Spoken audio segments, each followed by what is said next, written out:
So, hi everyone. Thank you, the ones who've stayed back for the session. I would attribute the low audience or the low turnout, I guess, also to the topic, which I would love to unravel for you.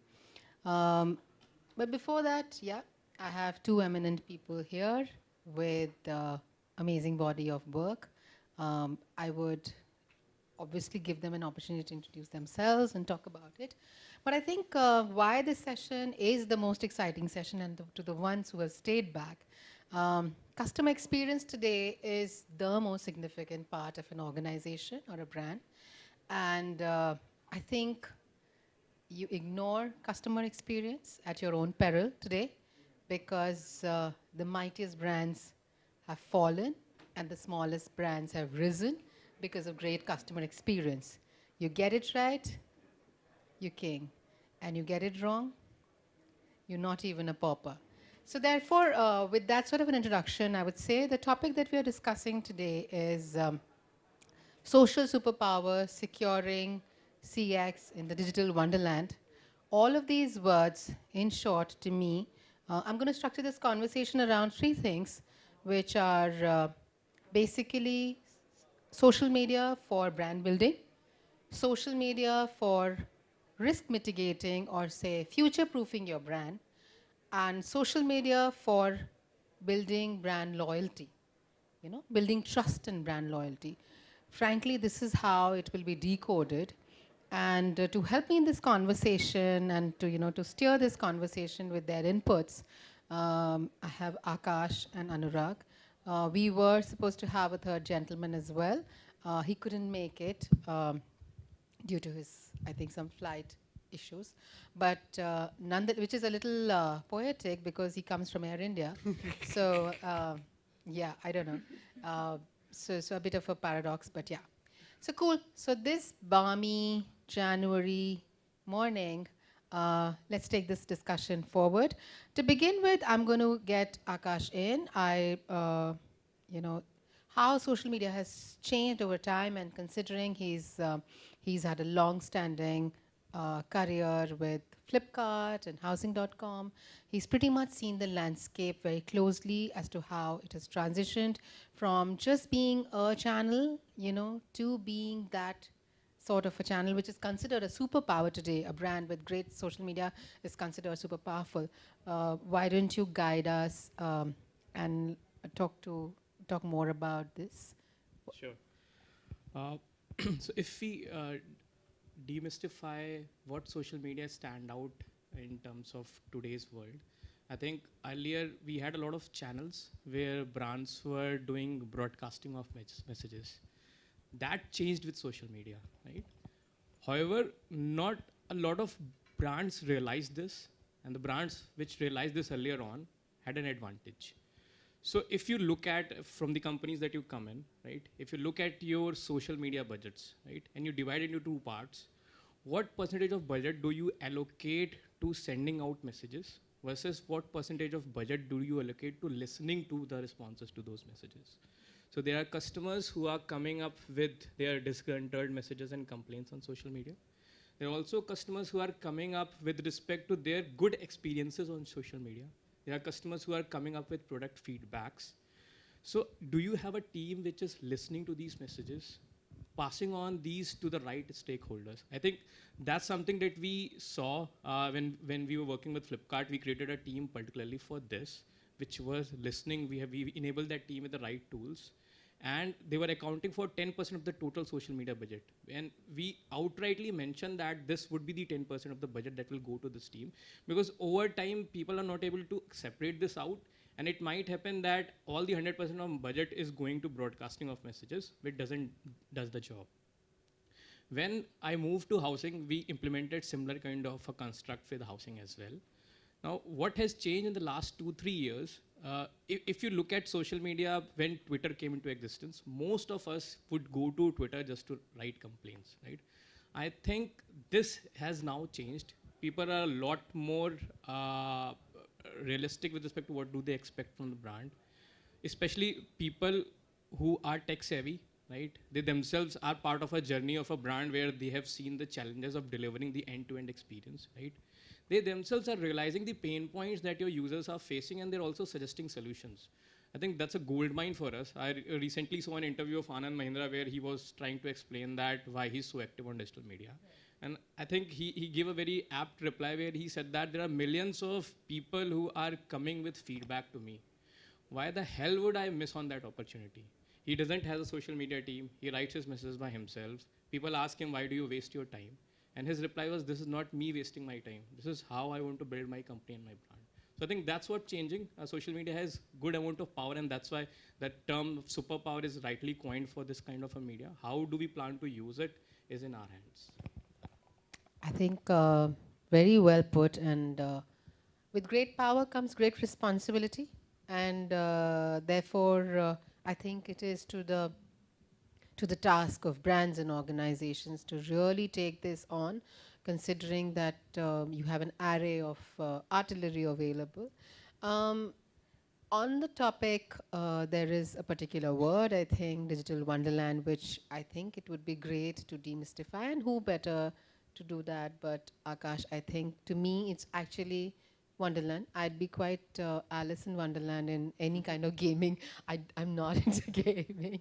And yeah, considering the millennial tag, which today is not considered the best. But anyhow, why don't you please decode this word, specifically digital wonderland, and what does it really entail? So one thing I like to start is that let's put customer first in customer experience. That is the most important aspect that we look at it. The thing with us is that our customers are all young kids who are ruthless. They are actual what we call as keyboard warriors. Don't need to show your face. Abuse as much as you want on the social media. Doesn't matter to them. But so the way we look at it from a very positive feedback. Even if they're abusing, we try to look at the feedback they are giving and not really look at the words they are using. So I think that's how generally we look at it. And uh, I think what is more important is personally, which I've also done, is keep the CEOs out of the social media because they are the passionate guys who love to respond to every message. So if you see, I'm not at all active on social media except Facebook because I know my audience doesn't use Facebook. So I think that is from Mahindra ji. I'm a different guy. I look at social media being there, take the feedback, and but I don't reply at all because we are very passionate about our brand and our product. So I don't want to mess it up. Uh, One more thing I like to add on that aspect is that uh, you need to, as Akash said, you need to invest in the tech part. Like a good social media listening tool is a must because no matter how many people you put, that one message that you forget to reply is gonna create a havoc for you. So I would really encourage all brands to invest a little bit in nothing more than that, but at least the social media listening tool. And then, as Akash said, what he has done in Flipkart and in housing, forward it to the right team. And then there should be only one guy responding to the messages, not those team members, because again, they are very passionate about their side of the process. And how dare he say this? That's my take on this. Sure. I like that, the powers, whether you take them or you don't take them, it's a bit like Captain America and Superman and Spider-Man. Which one decides to use which power, today? Yeah. No, so just to complete that point, because you make a very significant point there, whether you want to use this channel to only listen and not respond, because you know that engaging in a conversation is going to further exasperate it, or in your case, maybe responding to it, because if you do not, that is going to amplify the problems. So I think it's a discretion of the category or the organization and what tonality you decide to go. Let me just add. So we respond, but we don't Yes. respond on the forum. We respond one to one, Yeah, separately, PM. separately. We don't want to create that whole raise that whole issue because because these are young kids. When you respond there, they want to. As I said, keyboard warriors. They want to respond back in a negative way. I have a very simple, in fact, instance for that as well, as the head of marketing for the Body Shop, South Asia, for almost 6 years. The point being that every time, even for a product, when there would be a query as to what is the price of it, the SOP was that you will not tell the price on the channel, you will DM and tell the price. Exactly. Because you just don't know who reacts how to that, you know. There would be somebody say, 695 for a tub of body butter. And then that conversation going, oh my God, somebody saying, these people are cheat. Somebody say chore, something else, you know. So you don't know. And especially international brands, I feel today it's become way easier. While everybody says Indians have this thing for international brands, you know, that they have that chip and they love them. But I think they're equally diffident, or they get the expectation is very high from international brands as well. So there is always that tricky thing. Anyway, what were you saying, Akash? So I think Anurag brought about a really good point about who replies and what do they reply. I think you also touched upon that. So just a story around that. I remember my boss telling me a story which he had in his discussion with his wife, where they were fighting, and his wife was giving him a feedback, and he said that मेरा ये मतलब नहीं था. This is not what I intended. And I think the wife gave a very apt reply, which was, अगर ये मतलब होता या ये intent होता फिर तो discussion में कोई फायदा ही नहीं है. I know you never meant it, and hence we are having this discussion. So I think this also applies to social media when we are replying, right? The user or the consumer or the so-called to be a consumer doesn't has that intent. They have some emotion in their mind which they are liking to present. So also need a right person who would understand that and respond, and not everybody can do that. You know, and I think Gen Z gets this very well. I'll give you an instance. So my son said something to me on WhatsApp, you know, and I was like, watch your tone, you know, to him. And immediately the boy says that, on text, where is the tone? I didn't know what to respond because I was like, okay. But I said, anyway, you need to be mindful of what you say. And he said, Mom, I got you there. You know, that's the thing about social media. Many times things are being said, you just don't know what tone it's being said in. So therefore, the room for interpretation is so high, both by the one who's saying it and the one who's hearing it, that you really need to get it right. And therefore, it's a superpower, but needs to be used with caution. Moving on to the second part, the second part, which is building a certain amount of trust or loyalty. I think customer satisfaction is something, that word I don't think I've heard in the last couple of years, you know. It's all become about delight. And what used to be like a one-off thing that, oh, I'm so delighted, everybody wants to be delighted every instance. You know, the way, whether it's a 6-minute delivery from a Zepto or a Blinkit or a whoever. And to everything else, it's become instant. So delight has become a part of the vocabulary of the social media team or the CX team. How do you think in these times when everybody's expecting this delight to happen like and the dopamine to come in every other minute, how are brands dealing with it? You could give an instance from your own organization, or if you want to talk about any other.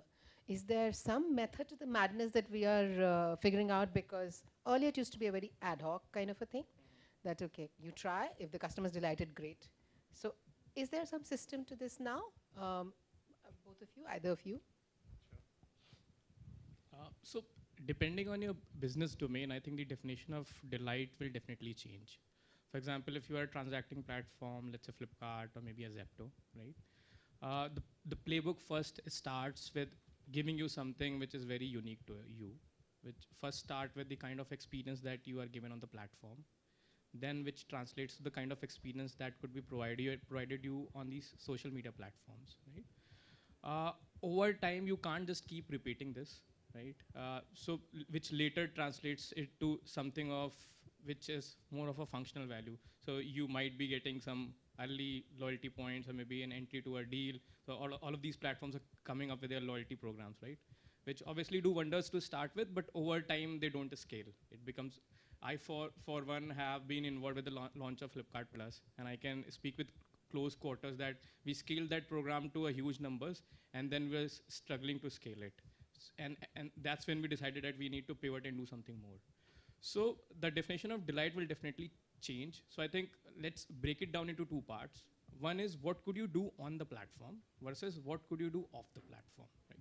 So on the platform, I think if you want to really delight your audience, you need a platform that understand who this user is and what are they expecting, and then your experience should be personalized for that kind of a user. If you can't do it, I think that's what the basic expectation is coming out to be. And over time, platforms are trying to generalize it, because obviously it is difficult when you have to invest so much amount of time and energy and compute power to understand that user at an individual level. But that's what the expectation is, and that's what we'll have to do. Off platform, the idea is that each user, so for example, for housing, right? For us, the key to delight is giving you the right content. So for example, you looked at a property on a platform and then you are off the platform. We would want to give you more information about that property when you are, let's say, looking at Facebook or Instagram or YouTube, so that you are able to make a right choice. So we would want to understand that whether if you are in an early stage journey, we provide you pointers, how do you go about buying a house. If we have a video walkthrough of a property, we'd provide you a content which would give you an inside view of the house, right? And the idea is obviously to stay very authentic to the content. Don't make it salesy, because then the consumer trust loses, right? The moment you start to put in your pitches inside that, it loses. Fortunately for us, we don't have any pressure to sell at that moment in time. The idea is that we retain that customer, because the moment the customer retains with us, we have opportunity to sell them much more things over that period of time. And at the end of the day, we are helping them with properties. They will end up buying only one house, right? So the idea is not to sell them 10 houses, because we can't. The idea is to help them navigate that to that one house. So that's how we are trying to create delight. I think in our case it's very different because R is a digital product. There's no constraint that this is how the product is. Now live with it. We can change it on the fly because the way game designer designed the game might not be what customers need. That flexibility we give to all our designers because that's how this business is. It's about perception of the user finally of the product. So we generally have the much easier solution. We take the feedback. If the feedback is of the majority of the people, we build the hot fix or do the change on the fly and deliver to the consumer. But the irony is that even that one guy who didn't like the changes, how to handle him? That's the challenge which we have not been able to crack because, and when I say one, it's not one, it's couple of those guys who said no, earlier system was much better, I got used to that. Because our biggest concern is, since all these kids are investing in the game, not in terms of money but in terms of time, in terms of their money also, so you want to delight them. So for us the word is not delight, is gratification. Are we able to gratify them as soon as they start the game? Because the first 5 minutes are most critical for user retention for us, because Right. they are experiencing the product. Right. Unlike his product is very different. It's a house which is already there. It's You need to showcasing that imagine. house. Yeah. You need to Yeah, imagine this, yeah. and this is It- actually reality. Exactly. I'm experiencing. So these are two. For those who came in a bit late, we are doing this session on social superpowers. Basically, how social media has transitioned today into this huge, not just a channel, but this huge tool that brands and organizations can use to build trust, to build loyalty, to build brands, and of course, to address the grievances or the queries or the questions around customers. On that note, about change, I have a very interesting anecdote to share. How some people who do not like change, and brands when they change, because the brand thinks that, oh my god, I'm making this change and I'm investing this money and I'm investing this effort and it's, I'm upgrading this platform or I'm upgrading this product. Here is the customer who's already fallen in love with that product and says, no, I don't like change. And especially true for some of the older generation folks. I have a very interesting incident here. I used to be the head of customer experience for 2 years for South Asia for the Body Shop. And there was a particular fragrance, a perfume, called Love ETC that we had. It had been there for 4 or 5 years or something, and obviously, some products are discontinued and new products are brought in. So there's a new fragrance that was coming in, and Love ETC was being discontinued. And as it so happened, and obviously as the head of customer experience, I would go over all the emails that you receive from customers, and some of the phone calls would also come to me. We received an email, like a really angry email from this woman who said that I've been trying to look for this perfume and I can't find it in any of your stores. We had about 120 stores then. I'm talking of way back 2018 or 17, and online was not that big a thing. Pre-pandemic days. And so the customer associate promptly informed on email that, we have new fragrances and we have this or that, why don't you try this? And, and Love ETC will be discontinued or something we have. So you may not find it.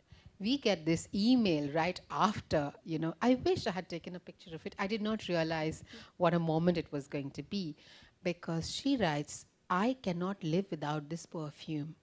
I use it every day, and this is something I associate with. And no matter what, I want this perfume, and you cannot discontinue. And I'm going to write to Britain. It's a British brand, the UK, the Body Shop, and you do. Now there is this tizzy, and the customer associates are like, she's even calling, like कि मतलब मुझे यही perfume चाहिए, अब वो नहीं है. So she tried explaining. She's like, no, I want to speak to the biggest whatever person. I'm going to write to head of. So what we did, we offered her, see, what we're going to do is, whatever perfumes we can find across South Asia, we are, of course, we said South Asia. We had no intent of doing South Asia. Who would pay for that? India, we will get you all the perfumes that we have in stock. She was absolutely okay. We did a stock check. We came to know there were 17 bottles of perfume. Wow. Guess how many she bought? Exactly. She bought all 17 of those bottles. Can you believe it? I couldn't. I was like, by the time she uses them, most of the perfume would even be gone. You don't even know how it's going to stay. But this woman was, and you have to see the email that came right after. In fact, my CEO then called me because I think she happened to see this case because it was turning out to be one circus. And this woman wrote to me, I cannot thank you enough. You have given me more reasons to live. I was like, oh my God. So I'm saying this is the kind of love that sometimes products can. And she, I think, in fact, I was there in Body Shop till 2019 before I joined Lenskart. And she would regularly write, thanking us or saying nice things to us, because she just became this loyal person because we heard her. So I feel many times social media is not about judging the person. You don't know where they're coming from. In fact, be thankful that they are so closely connected, or they love the whole fact that this is the brand which is caring for them. In fact, there was a census, and this is not just India, this is all over. The top reason or the top expectation of of people from customer services or customer experience, guess what that was? A whopping 82% said that, which was, I want to be heard. They don't want, they're not saying, I want my problem to be addressed. I don't want my question to be, I just want to be heard. 82% said that. I think to some extent we say that, oh, social media has become very complicated, but I feel at the end of it, the human on the other side is quite uncomplicated. On that note, I want to bring in the fact that there's so much of technology and AI and all of that that we're taking help of to address customer experience or customer grievances. But how do you think we can balance out the human and the tech, interfaces, because it's quite important to do that. Why don't the two of you? So I think my take on this is that listening tools, definitely yes, but AI is still artificial. So we are all queries or all grievances or all good things people say about our product, our brand, we make sure we personally reply to them individually, because artificial is artificial. It might be intelligent, but it's still artificial. That You need to meet Mr. Musk. I would I love don't to. know how many of you have heard that particular call, you know, Yeah, Elon Musk. yeah, I did. The Tesla call, I mean, very famous. I don't know if you've heard, where it is an AI doing the call, but at no point of time anybody can actually decipher it's not a human on the other side.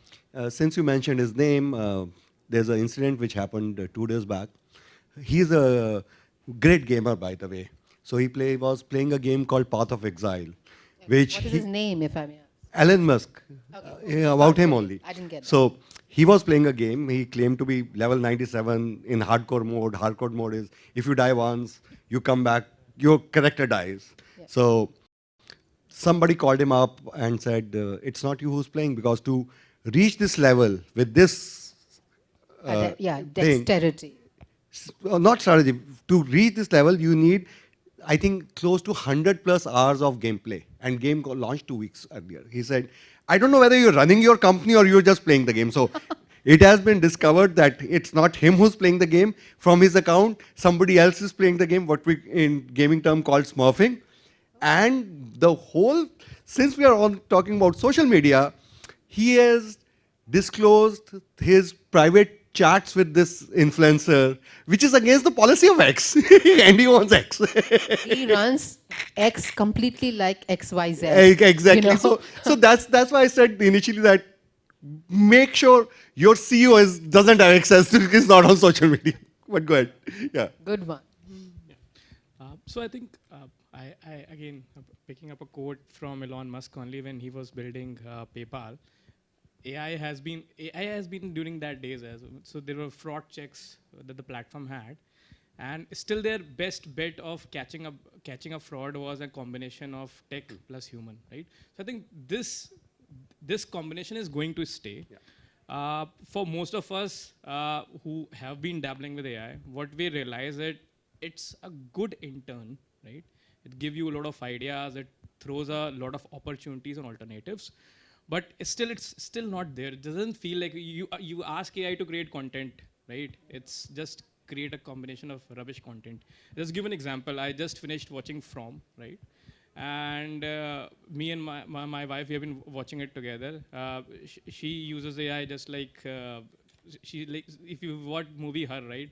So Yeah. she keeps talking to AI, giving it prompt, giving it stories. So she's given the all script of From. to Basically AI. training. My Ask her goodness. to ask the AI to tell stories for the next couple of seasons, and it was rubbish. It was just like Game of Thrones last season, right? And I think you get the idea, right? So I don't think it's still at that level, and hence you need human intervention. Now coming to human intervention, you obviously need someone who is able to leverage this AI.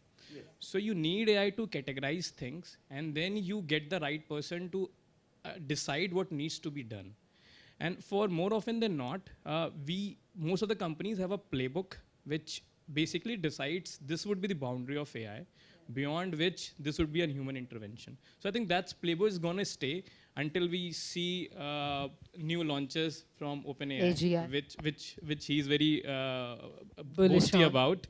So let's see how it pans out. Yeah, so I think we're pretty much in coherence as to so far tech has not managed to get into the real emotion of, you know, this entire exercise.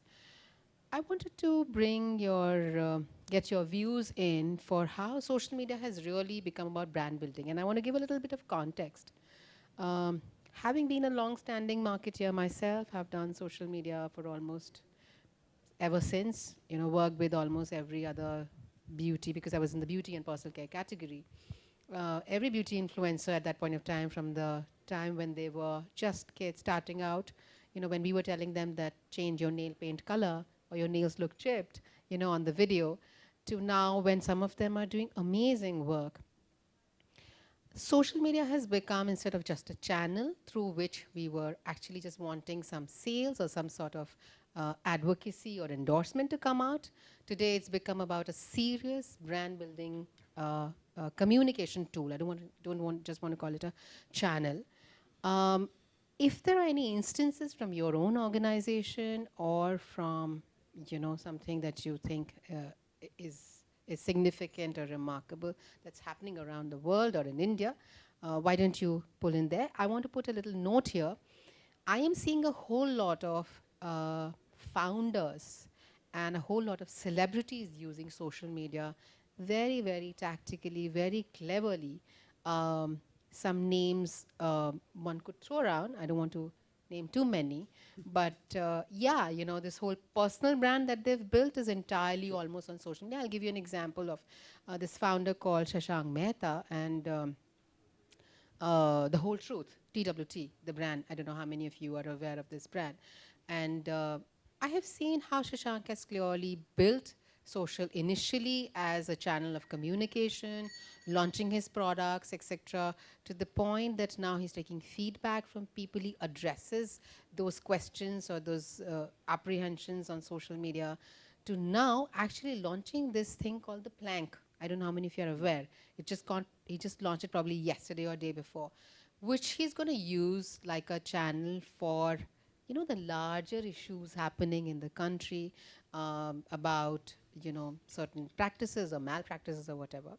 So yeah, so here's an example of a full 360 that's happening, from literally a salesmanship to the product, to the category, to the universe.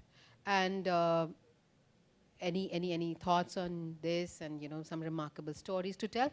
Look, a conversation is a great conversation when it has a story. So I have tried to keep the stories really running. Incidentally, two of us come from UP, which I think has the maximum script writers today in Bollywood. And yeah, I have no ambitions of being in Bollywood, but Why yeah, not? so, no, I mean, not as a script writer for sure, maybe something else. But yeah, so on that, keep the stories coming. Sure. So I think if you look at social media algorithm, right, they have gone a massive change. So for folks who have been involved with SEO, a couple of folks would have that idea. 2 years back, Google changed their algorithm, and most of the brands were in havoc, right? The SEO numbers were going haywire. And then Google came back with a reply saying that we are now heavily focusing on content. And they came up, so Google has a weightage for EAT, which is expertise, authenticity, and trust, right? Where they say that your content needs to have these three parameters for it to rank higher, right? And what happened? A lot of social brands, like for example, Quora, right, where or organically people come and ask and answer questions, they got a major bump up, right? And today, if you look at YouTube, if you look at Facebook, right, they're also following a different suit. So if you have been spending dollars on YouTube, you just go and spend the same amount of dollars on YouTube and Instagram. You will see your reach will be much higher in Instagram versus YouTube. Because YouTube being associated with Google has their algorithm focused on content. Instagram is still trying to balance it out, right? So the idea is that content is going to be the juice, right, for brand building. Now, how do you want to use it depends on what's your strategy. So for example, if you want to use social media to grow your top of the mind, right, then the type of content that you would have to create would be around that, which would be more broad-based, targeting a larger segment, more generalistic, more educational. But if you want to target a bottom of the funnel type of an audience, you would need content which is more around emphasizing how do you go about making this decision? How do you go about choosing a product A versus product B? And what's in it you if you choose a product A now versus choosing a product A maybe 24 hours later, right? So do you have content which manages all these three stages of the funnel, the top, middle, and the bottom, right? Are you in a stage, for example, the whole truth example that Aradhika gave, at earlier stage, Shashank was in a state where he was trying to build up the brand. So he focused on TOMA, top of the mind awareness. But today he's in a state where he also wants to play with the bottom of the funnel, right? And also go to adjacencies. So that's the strategy that he's using it. So you need to first define how you want to build your brand using the social media strategy, and then play by the book. For us, we would be heavily indexing on content. I think that's the piece where we believe we have a leverage. So we have basically cracked the educational kind of a content. Now the idea is how do we go it deeper into the funnel. So one thing that we are closely watching it out, are we reaching to the right audience? So the goalpost for us has shifted. We don't want to maximize reach. We want to maximize the preference from the brand building activities that we do. So that's the goalpost which they are chasing today now. So I think since you mentioned influencers, I think what I would like to add there that please, as brand, look at influencer who has the same values that you, like yours, not just the numbers. Because if that or that his audience doesn't correlate with your brand values, it doesn't make the sense whatever numbers he has. That's most important point when it comes to influencer marketing because we have started a division called last year called Panda Productions, which is in content production. So I totally agree with him. But Akash, I have one issue to discuss with you. So if you see Instagram changes algorithm every 3 months, we have taken a call, we'll not be slaves to that algo. We will be genuine to our content and follow the content we believe in and not really look at algo and change our content to match the algo. What's your take on that? This is going to be, sorry, I'm interrupting, but yeah, considering that cute bell has been ringing for some time. So yeah, we need to be watching our time. I think we can take another two and So as a strategy, I would say that's what future-proofing your strategy is, right? I think over time, see, all of these platforms are essentially ad platforms, right? Ad platforms make money when you stay longer on those platforms, right? And the only way to stay longer on that platform is basically you have an entertaining content, right? Which most of the brands are not able to do, right? Maybe because of the boundaries that are defined for the content creators and all, which takes that to the next level that you have an audience which has a latent need and then you have a content that matches to that need. So as long as you have a content that matches to the 3 stages of the funnel, I think no matter what the algo is, you will be able to get the right mileage. Obviously, if you're just chasing reach, obviously probably the strategy might pan out in the latter stage than in earlier stage. But if you are if you're cautious about the fact that you want to reach the right audience, I think content is going to be the right strategy. yeah, so I think we have a conclusion and an agreement here. And I think if there is a specific question that the audience has, happy to address it.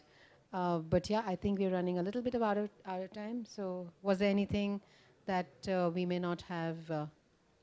Yeah, nothing.